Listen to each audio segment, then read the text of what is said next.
Hello and welcome back to the Girl Fit Method podcast. So, on today's episode, I have a very special, lovely lady by the name of Kat with me. She is Girl Fit Method's newest assistant coach. Hello, Kat. Hello, I'm so excited to be here. Oh my goodness. I'm so excited to have you on and to finally formally introduce you to everybody. So, let's get stuck into it. Why don't you kick us off with telling us a little bit about young Kat when she was growing up, a bit about your family life, and where you went to school, all that sort of stuff. Okay, so I grew up in North Platte, Nebraska. So it's this little town kind of in the middle of nowhere. So I have a younger sister and an older brother. And yeah, grew up kind of on a farm actually. My dad had a hobby of like raising cows. And so we just kind of grew up being outside and being super like athletic. We were always like doing something outside, going on hikes, taking care of animals. So that's kind of what my childhood was like. What a nice childhood. That's like the dream, growing up on a farm for a kid. Yeah. So Oh yeah. did you learn how to milk cows? Okay, so our cows weren't milk cows, but we did get to like my dad bought them as calves. So we would Okay. bottle feed them. We had to Oh, bottle feed them for like a year. So crazy. you can tell I know nothing about farming. Like when I think of cows, all I think about is like milk, where I'm sure like there's probably, was it more so the meat that he would farm them for, like to eat them? Hmm. Yeah. Exactly. We just had Okay. like four. Hmm. Were they big cows? And I'm assuming they'd have to be like big, meaty cows. Oh yeah. Yeah. Yeah. Yeah. Oh yeah. It was like I think he just wanted to be able to like have his know where the cow came from and then just kind of like be a little bit more self-sustaining. It's kind of cool. So cool. It's kind of like ahead of its time. Now we're all about that, aren't we? I know you can buy like a whole animal essentially. Well, I know you can in Australia, and I'm sure that you can in other parts of the world where you know exactly where your meat's coming from. And I think it's a great idea. You know how well the animal's been treated, the quality of the meat is so much better. There's so much research come out about the benefits of grass-fed beef as opposed to grain-fed beef. But that sounds like such a cool upbringing. Okay, cool. So that was home life. I suppose let's delve into, as you get a little bit older, teenage years. And I know you've got a really great story that I know a lot of people are going to relate to regarding your relationship really with food and with body image. So it's a little bit of a, I guess, a little bit of a hard story. I know you've been through a fair bit, but where did it all kind of kick off when you became first aware of your body and of food? Yeah. So I started off actually, I was in dance. So I did tap, jazz, and ballet probably for about like 6 or 7 years. And I remember our dance teacher being kind of openly, like, would openly talk about girls' bodies. And I think that's kind of when I first became aware. She never talked like negatively about any of our bodies, but she would just make off comments, and you would just kind of like hear that and take that in. And then honestly, it didn't really phase me too much until I probably got into like eighth grade, starting in high school, and I was kind of bullied. And for some reason, I thought that it was because of my weight. I was never really like a chubby kid. I was always super athletic, and in dance, I was very trim, and very small for a kid my age. But I think as I got older, puberty hit, my body started changing, and I just kind of started to feel like all the negativity I was receiving was because of my body. That's why that was. And so a part of me just kind of like wanting to get out of, feeling lesser, because I did feel lesser for my body, which is so awful, but I think so many people understand that I just kind of decided that I was just going to really kind of start eating less. And I had known of about like anorexia from like some friends who had like, siblings who had struggled with it. And so I was like, well, if that's what's happening to them, like maybe I should do the same. And there's kind of this really sick sort of power that came with not eating, I guess. Like it's that control. and then people started treating me different. And so it was like just reaffirmed that negative thought of like, I'm treated badly because of my body. If I make myself less and become really thin and really what society would think is beautiful, well, then people like me, and people almost kind of like, there wasn't like, it's weird to say reverence, but people were just kind of like, wow, like you're so different. Like it was almost like an ugly duckling situation where I was an ugly duckling. And then all of a sudden, like over the period of a summer, I came back a swan, and people were just like dumbfounded that that happened. And this is all from my perspective. Obviously, I'm the center of my own story. So, probably not on everybody else's mind like it was on mine. But yeah, and so it just kind of solidified this like negative cycle of wanting to be small and feeling that being small was actually a protection for me.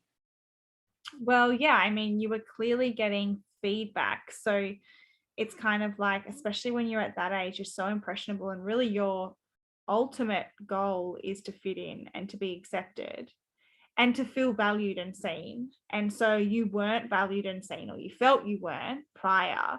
And then you start making these changes visually, and you're getting this positive reinforcement. And that's so dangerous, isn't it? Especially when someone's already in a really negative place regarding food, and whether weight loss occurs, if it's coming from extreme restriction or potential eating disorder, those comments are just feeding that person. Oh yeah. And such a shame that, and I guess it's just the society that we live in. And I think there's a lot more, uh it's a lot, I guess a lot of different shaped bodies are more celebrated now. However, that's only like a really recent thing. Still, I would say women, as soon as they see someone lose weight, if they have a friend that's lost weight, a family member, it's just so normal to congratulate them or figure out like, Mhm. why, oh, like, oh, you've lost weight. How'd you do that? It's like Oh yeah. this status. And that's clearly something that you fed off of. So probably started off somewhat innocent. However, eating disorders soon turn pretty nasty. So from that point, what kind of happened moving forward? Yeah. So I started getting like treatment when I was a senior in high school. And then honestly, when I went to college, I felt like it had gotten better. Like it just kind of faded to the background. Not that anything really had changed, but I wasn't so focused on it just with the newness of going to university. And then I started dating this guy who, it was just a toxic relationship in general, and that sent me back into kind of like a spiral of just over control. But the thing is that with like disordered eating, so it wasn't as bad as the eating disorder in high school, but with disordered eating, it's like I ran the gambit. And I think that that's pretty common, just to start with, one, and then you can't continue it. Like with not eating, it's no one can continue to not eat until they get to a very drastic place for very long. Like eventually you just can't keep it up for most people. And so that happened with me. So it's like I would restrict, but then I would binge, and feel all this shame, and then go into the cycle of restricting, and even like binging and purging, like that came up, not as often, but like a couple times, it's like it popped his head out. And so it honestly was just kind of like, and there would be cycles where it's like when I would get into really high stress, it would rear its head again, and then things would chill out, and then it wouldn't be such a big deal. But it was kind of cyclical. Like it would get intense at times and then not at all. And it just went on for years until girlfriend method, really. Yeah, we will definitely touch on that. Um, Yeah. but just going back to, I guess, you moving into that more binge, and we'll say eating disorder, because I think people can binge on foods, but binge eating disorder is a real eating disorder. And you're right. When you restrict for so long, your body will want to fight back. It can't sustain really not getting enough food and essentially starving, and for you to be able to maintain that somewhat, you know, I don't want to call it self-discipline, but really sickness in the way that you view food, like, and the thought of how much food that you should be eating, your body's going to become hyper vigilant. I tell this to girls all the time who say they're very food focused as well. Of course, you're food focused. If you are consistently under eating, your body is aware of that. Your body wants to keep you alive. It's your best friend, essentially. And so it is going to make you become obsessed with food, and you are going to feel out of control around foods. And really, the only way to overcome that is to actually start eating enough. And you would know as a coach now that it's so funny that when girls actually do start to eat enough food, those tendencies to overconsume and to feel the need to binge dissipate, because they're actually fueling their body adequately. But that takes, you know, it takes a big step of faith, because it's quite scary when you're in this mindset of, you know, whether there's like a calorie number in your head that you feel that you don't want to go over, or there's certain foods that you fear, and having to challenge that. But the beautiful thing is that there's freedom at the other end of that. It just takes a lot of bravery and courage to be able to step forward into what feels like the unknown and challenge your fears around food. And, you know, it sounds to me like you really used food in a way to be able to control certain aspects of your life, or have some sense of false control. Mhm. And food was very much controlling you, even though you thought you were in control of food, right? So Sure, how did absolutely. how did that all play out? So you're in this relationship that's probably not very, it doesn't sound like it was very beneficial for you or positive. From there to coming to us, what kind of happened between, you know, the time between those two things? Yeah, so I honestly just got fed up. It's like after a while, nothing is worth the mental stress, and honestly, nothing this is something that, you know, just shocks me, but when you are so focused on food, when food is all you can think about, you really can't grow that much in other areas of your life. Personally, with work, it's like you can to a degree, but it is such a mental constraint. And I think for myself, just as I progressed, through life, I just it's just like life has to be more than food. Just being so unsatisfied, yet at the same time not able to kick like thinking about it and just feeling that like obsessive, like you said, like because I was under eating, constantly thinking about food. It's always on your mind. And I just got to a point where it was just like, this is not what life is about. Like, life is not about me wondering about what I'm going to have for lunch. And then once I have lunch, thinking about dinner and how I can, have less for dinner than this, and then oh, but wait a minute, like what did I have for breakfast again? And then just constantly going through this cycle where all I think about is food. After a while, just starting to ask myself hard questions like, is it worth it? Like, is this life? Am I actually living life? Like, am I ever even confident enough in my body, even at the size that it was, to wear the clothes that I wanted or to dress up? I was always wearing, you know, baggy clothes. And it's kind of like, even when I had a body that, others might have been like, wow, that's so great. It's like, I didn't have the confidence to wear what I would have loved to wear, for my body shape at that point. And then, at the same time, life wasn't moving forward, it wasn't progressing. And you just get so sick and tired of being hungry and thinking about food. And so I had heard about reverse dieting actually, because, even if I, was brave enough to eat more that day or more for like a week, it was just like my body, it's just like I felt like my body was just putting on fat and holding on to fat so much. And so it was in that I was like, okay, heard about reverse dieting, thought I would try it myself, but was honestly like would get only so far and then I'd be a little scared and then like back out.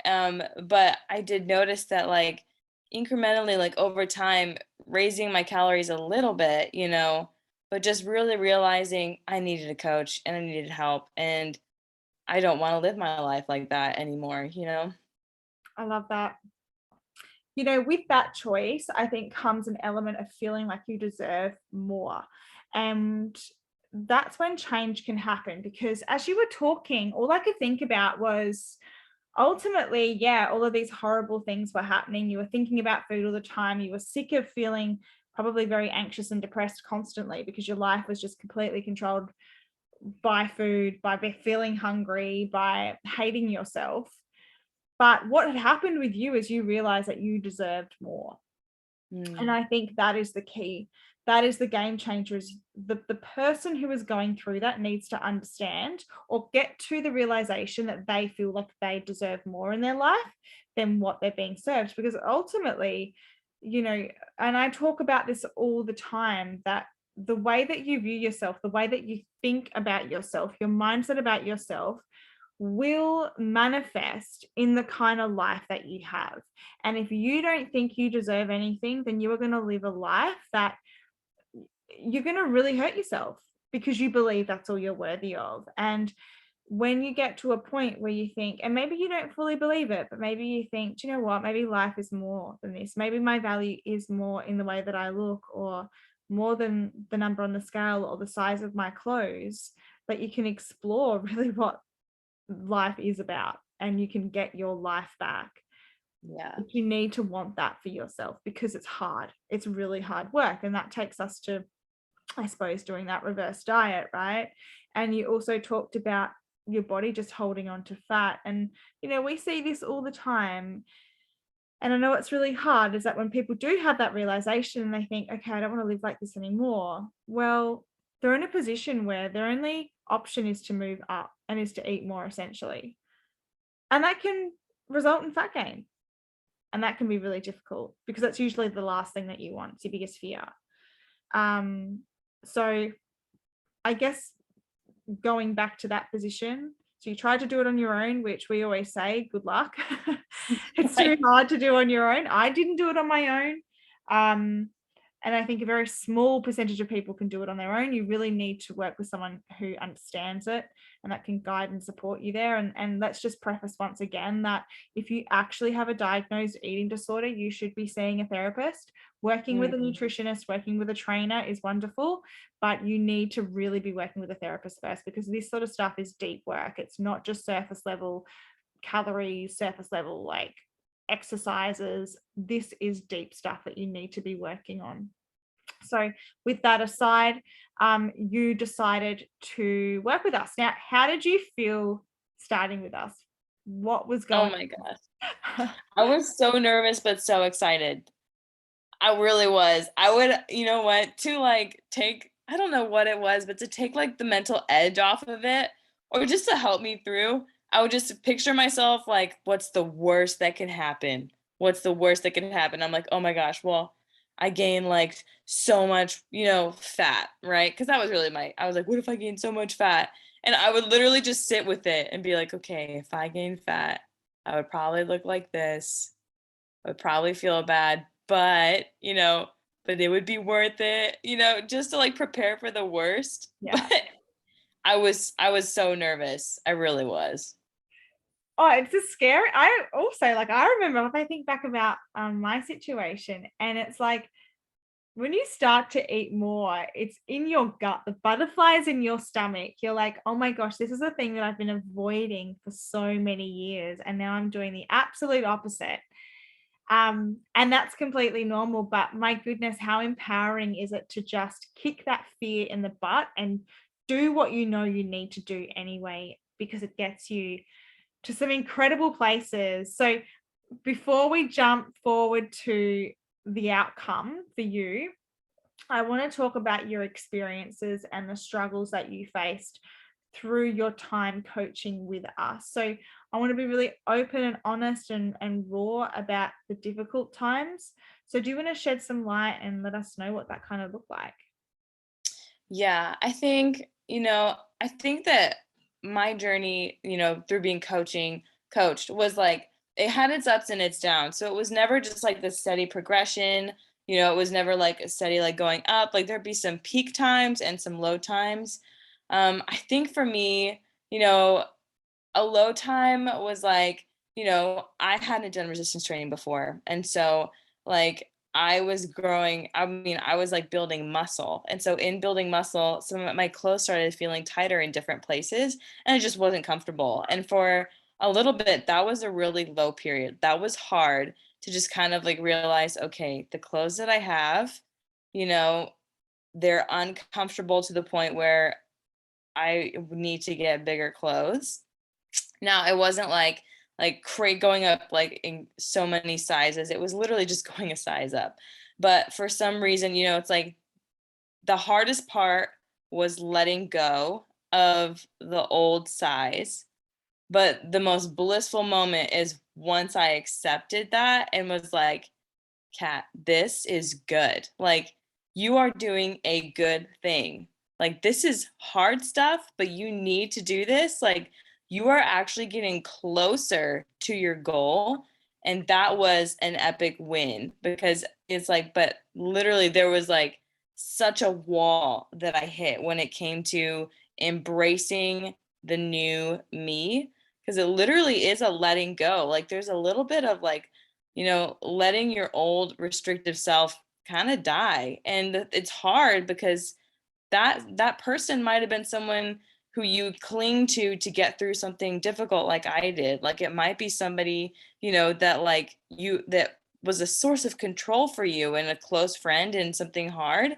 And so when you're letting go of that restrictive mindset, in some ways it's like losing a friend, but it's a toxic friend that you don't want around, but it's something that especially if you've had it for a while, that is really hard. But and so, it kind of comes in stages. Like there'll be a moments where you feel that letting go a little bit, and then, there'll be kind of moments later on down the road where it might be even a little bit harder, a little bit more intense. But as you continue to remind yourself, as I reminded myself why I was doing it and who I was becoming, and that it was a good thing, like that moments after the breakthrough, you feel so much better, but there's a tension and a pressure that I would feel leading up to those moments, like getting, buying some new clothes. And then it was like, and then it got so much better. But, you know, those different things that you notice about yourself that maybe you used to like a thigh gap or, the way your arms looked or some, the way like, even like your bones protruding in some places. And then realizing that those are going away, that can be really, really hard. Yeah, I guess like there's something I heard. I was listening to a podcast today and they were talking about how you need to break down before you go through a breakthrough. And when you know you're going through a breakdown, that's a really big sign that something good is about to happen. And that's just what happens when we challenge ourselves and we put ourselves in situations where we're challenging our fear. Ultimately, like when we understand how our brain works, we feel fear because our body is using it and our mind is using it as a way to be able to keep us safe and protect us, right? Now, we know that fear is not always accurate. It's not always telling us the truth. And so we are going to have a sense of anxiety when things start to change. But that doesn't mean that it's a bad thing, right? And with anxiety, if we even look at it in other aspects of life, people have irrational fears about so much stuff. People have irrational fears about leaving their house. Does that mean that they should never leave their house? Well, no, we can look at that and we can go, all right, well, they're unwell. And essentially, in your situation, you were, right? That's an eating disorder. Your mind's not thinking about things properly. And we need to be able to challenge that, which can feel very, very difficult. But usually when we start to feel like things are getting on top of us and we're having days where things are just so hard, I guess my encouragement to most people is to hold on because your breakthrough is coming. You're pushing past those fears and you're really gaining confidence in yourself and you're proving to yourself that you don't need to give in to that fear, which is super, super powerful. And another thing I wanted to touch on was around, you talked about your clothes size. And I think what's so important is that if you are choosing to live a different lifestyle and you want to make a massive change and things like clothes don't fit you anymore, you need to get rid of those. Need to get rid of those and think about what that serves you in your life. So the thought of you being a certain size, does that make you feel validated? Do you have a correlation between when you were X size, you getting compliments, you feeling more valued, you feeling better about yourself? I was thinking the other day about how I've always been more on the smaller size of clothing, but in a lot of tops now I need to go up to like a large, which is crazy for me because I was always extra small, right? And that's not because I've gained a lot of fat. It's because when you build muscle, your body shape changes in all the right ways. And though, however, when we think being a certain size equates to feeling more valued or being more attractive or like being leaner, then if we've got that mentality, it's really easy for us to want to hold on to that. And then when we see that we're not fitting into our old clothes straight away, that's, oh my goodness, I'm gaining all this fat and I'm getting so much bigger, which is not necessarily the truth.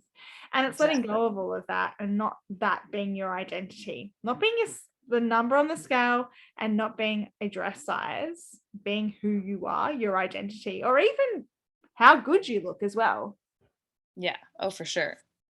So you did a really, really phenomenal job throughout our program, and you were just so wonderful. And what I loved about you is you really shared a lot of your journey and the ups and downs, which I think just goes to show what kind of heart you have. And you have like one of the most beautiful hearts. You are such an empathetic, caring, giving person. Like, you're just incredible. And I know that you have helped so many people already.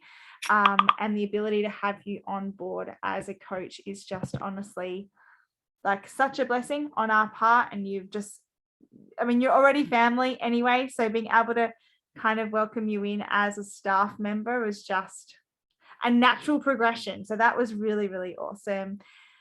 I guess finishing up, I want to hear about what you are wanting to achieve as a coach. What's your heart and how are you wanting to serve others working at Girl Fit Method?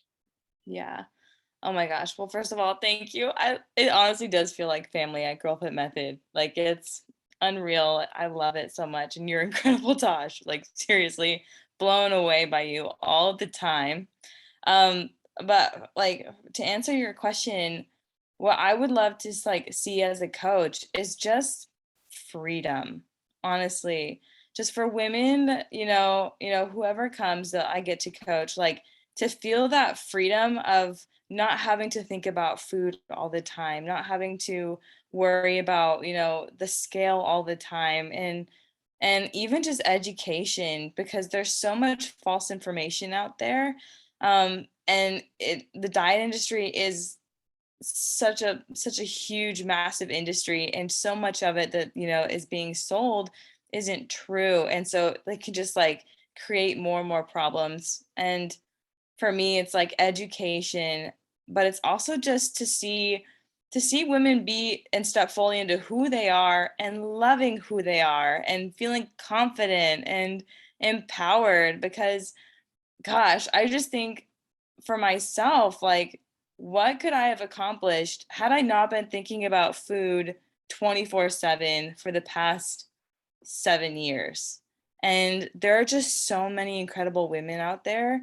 Every single one is incredible and has something in their heart to give and has something that they bring to the table. But the thing is that disordered eating disorders, being tripped up around food is like casting like a blanket over all of that, over all of the light that they have to shine. And I just wanted to see women like standing and being fully who they are and loving who they are, because I don't know, I just think every woman has so much to offer, and disordered eating just can totally rob a person of who they are and all the gifts that they have to give. And that would be like, that's my goal as a coach, is to really strive to bring that out of people, but also like leave each person like fully in love with who they are and embracing even the bits that they don't like about themselves. And so I would say that like that's my goal. Like that is like that's my passion. That's like what I'm driving towards. Wow, well said. And that's why we love you.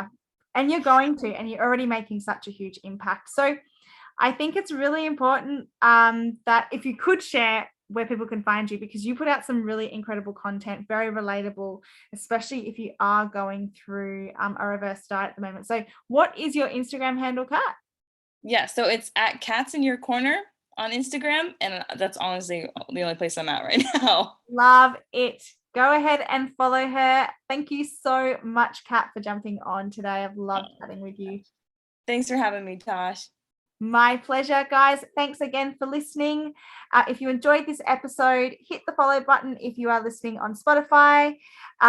If you can see that this is going to bring value to someone in the future, I would love for you to screenshot this podcast, share it onto your stories, or just send it with a friend. All right, guys, until next time, big love, Coach Tash.